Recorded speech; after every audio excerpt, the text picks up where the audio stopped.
అధికార గణం ముఖ్యంగా నేను తప్పుపడుతుంది అధికార గణాన్ని, పాలక వర్గాన్ని.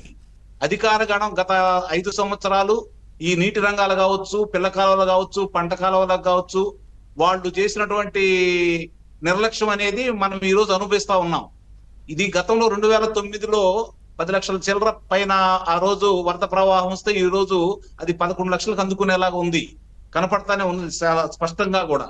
రెండోది, ఇందాక గురుమూర్తి గారు చెప్పినట్టు ఆ ఏదైతే వాగు మధ్యలో మనకి అడ్డుకట్టబడి కొల్లూరులోకి వెళ్లకుండా దాన్ని ఆపటమేలా కాకుండా, ఇక్కడే కాకుండా యావత్ మొత్తం ఎక్కడన్నా చూసుకోండి, సహజ వనరులకు సంబంధించి అడవులు కావచ్చు, లేకపోతే గనులు కావచ్చు, ఇందాక మీరు ఉదాహరించినట్టు గురుమూర్తి గారు లేకపోతే యామిని గారు చెప్పినట్టు ఇసుక, ముఖ్యంగా ఇసుక మీద వాళ్ళు చేసిన దోపిడీ మామూలైంది కాదు. దానివల్ల ఈ విపత్తు సంభవిస్తుంది. ఇలాంటి సందర్భంగా గురుమూర్తి గారితో నేను ఒకటి ఏకీభవిస్తున్నాను. ఇప్పుడు కాదు, ఎలాంటి విపత్తు వచ్చినా ఏం జరిగినా వాళ్ళ పేరు తలుచుకోకుంటే మనకు మంచిది.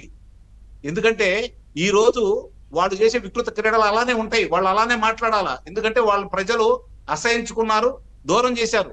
రేపు పొద్దున వాళ్ళు వస్తే, గ్రామాల్లోకి వస్తే ఆడవాళ్ళు లేకపోతే ఈ బాధితులందరూ కూడా తిరగబడి కొట్టే పరిస్థితి వాళ్ళే తెచ్చుకుంటున్నారు.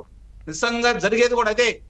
కాకపోతే ఇక్కడ ఏంటంటే ఈ విపత్తు సంభవించినప్పుడు, ఇలాంటి కార్యక్రమాలు జరిగేటప్పుడు, అక్రమ కట్టడాలు నిర్మించేటప్పుడు వాగులు వంకల్ని కబ్జా చేసేసి ఈ విధంగా చేసే వాళ్ళకి సహకరిస్తున్న అధికారుల్ని నిర్దాక్షిణ్యంగా వాళ్ళ మీద చర్యలు తీసుకోవాలి. నవీన్ గారు, చాలా ముఖ్యమైన అంశం ఇది. భావితరాల భవిష్యత్తుని చిదిమేస్తున్నారన్నమాట.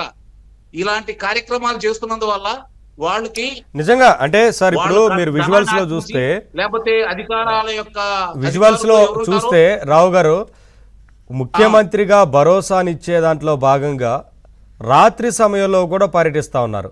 ఆ వరద ప్రభావిత ప్రాంతాల్లో పడవలో అక్కడ పర్యటిస్తూ అధికారులతో మాట్లాడుతూ వారికి ఏం సాయం కావాలో తక్షణ సాయం అందించడం. అంటే ఇది కదా ఒక ముఖ్యమంత్రి నుంచి ఎవరైనా ప్రజలు కోరుకునేది.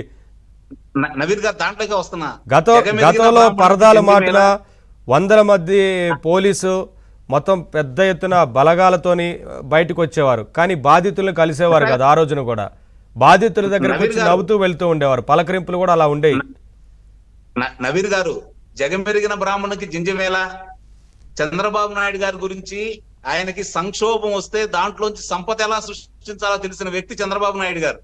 మనం ప్రత్యేకంగా చెప్పుకోవాల్సిన పని ఉందా ఆయన గురించి, ఆయన పనితీరు గురించి? ఈ రోజు 75 సంవత్సరాల వయసులో ఆయన ఒక గంట కూడా నిద్రపోకుండా అహర్నిశలు శ్రమిస్తూ మళ్ళీ విజయవాడ నగరంలో సంపూర్ణంగా ఈ వరద ప్రవాహం మొత్తం బయటికి వెళ్ళిన తర్వాతే మళ్ళీ ఆయన నివాసానికి వస్తానని చెప్పని, అట్లాగే గతంలో ఉదూ తుఫాన్ వచ్చిన సందర్భంగా విశాఖపట్నంలో ఉంటూ ఆయన మొత్తం ఎలా చేసింది మన కళ్ళ ముందు చూసిందే కదా.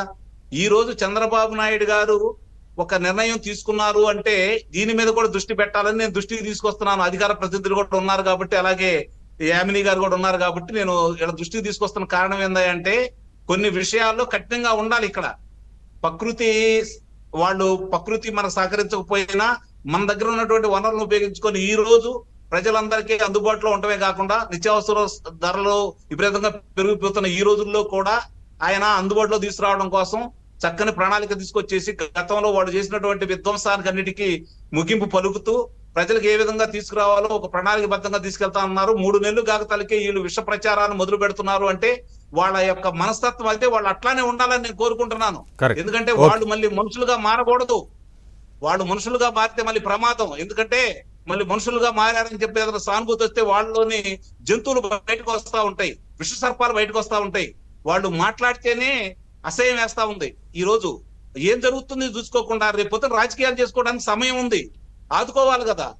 గత 5 సంవత్సరాల్లో ఇలాంటి విపత్తు సంభవించినప్పుడు తెలుగుదేశం శ్రేణులు కావచ్చు, చంద్రబాబు నాయుడు గారి పిలుపు మేరకు లేకపోతే భారతీయ జనతా పార్టీ వాళ్ళు కావచ్చు, జన సైనికులు కావచ్చు, ఏ విధంగా ప్రజల మధ్యకి వెళ్ళి సహాయ సహకారాలు అందజేశారు. మీరన్నట్టు ఆయన పరదాల మాటను వచ్చి వారం తర్వాత వచ్చిన తర్వాత ఒక కార్పెట్లు వేయించుకొని, గ్రీన్ కార్పెట్లు వేయించుకొని దూరంగా పెట్టేసి కనీసం చెరువులు కలిగి చూసుకుంటూ, చెరువులు తలపిస్తున్నటువంటి చేలును చూసుకుంటూ ఆయన దండం పెట్టుకుంటూ వెళ్ళిన సందర్భాలు మనం చూసుకుంటా ఉన్నాం కదా. కాబట్టి ఇలాంటి విషయంలో ఈ రోజు కూడా మీరు అన్నారు ఆయన పులివెందులు అందుకనే 11 సీట్లు ఇచ్చారు ప్రజలు, అందుకనే మార్చారు. సరే యామిని గారు, వెళ్తున్నాడు యా రేపు పొద్దున విదేశాల నుంచి వస్తాడని నమ్మకం ఏమైనా ఉందా?